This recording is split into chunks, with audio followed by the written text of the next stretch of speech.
নদীর পাড়ের মানুষগুলো খুবই কষ্টের সাথে জীবনযাপন করে। বন্যায় তাদের ঘরবাড়ি তলিয়ে যায়, তাদের আবাদি ফসল সব নষ্ট হয়ে যায় এই বন্যায়। তাদের এতটাই কষ্ট যে বলে বোঝানো সম্ভব নয়। এই দিকটা দেখেন, তাদের কতটা আবাদি ফসল নষ্ট হয়েছে।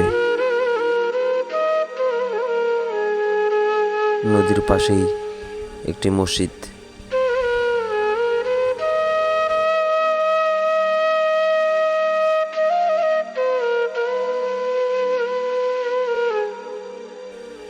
এটা হলো বুড়িহাট ব্রিজ, যেটা তিস্তা নদীর ব্রিজের পাশেই অবস্থিত।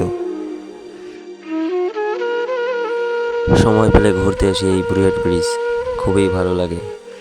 বিশেষ করে খুব খারাপ লাগে নদীর পাড়ের মানুষের কষ্টগুলো দেখে। তাদের ঘর বাড়ি তলিয়ে গেছে এই বন্যায়।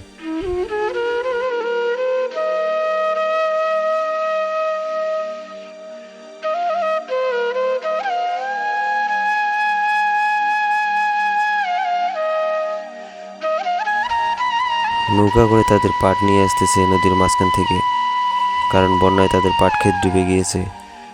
এই যে ব্রিজের বাঁধ দেখছেন, এটা কিন্তু যথেষ্ট নয়।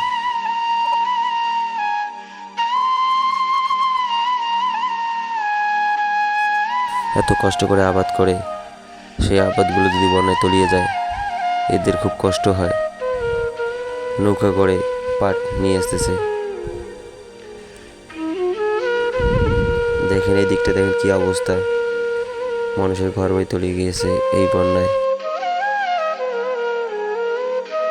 বন্যায় তাদের ঠিকমতো ঘুম নেই, ঠিকমতো খাওয়া দাওয়া নেই। তারা অক্লান্ত পরিশ্রম করে যাচ্ছে দিনের পর দিন। নদীর পাশেই বুড়িহাট বাজার, দেখেন কি বাঁধ দিচ্ছে। এটা কিন্তু যথেষ্ট নয়। বন্যায় এটা আরো ভাঙনের সম্ভব রয়েছে।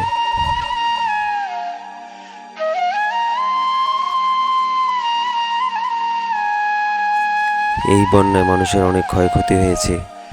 কারো ঘর বাড়ি ভেঙে নিয়ে গিয়েছে, কারো গরু ছাগল বন্যায় ভাসিয়ে নিয়ে গিয়েছে।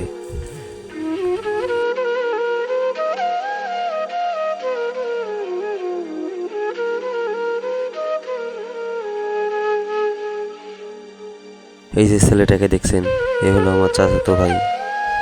একটি দুর্ঘটনায় তার পাটা হারিয়ে যায়। তাকে নিয়ে একটু ঘুরতে বের হয়েছি বুড়িহাট ব্রিজ। এই কোনায় দেখেন পানির কি স্রোত, তাহলে চিন্তা করেন নদীর পাড়ের মানুষের কি অবস্থা।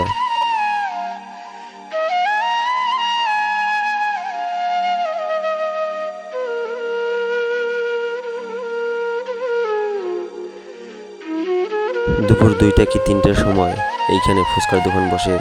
দূর দূরান্ত থেকে মানুষ এই জায়গায় ঘুরতে আসে।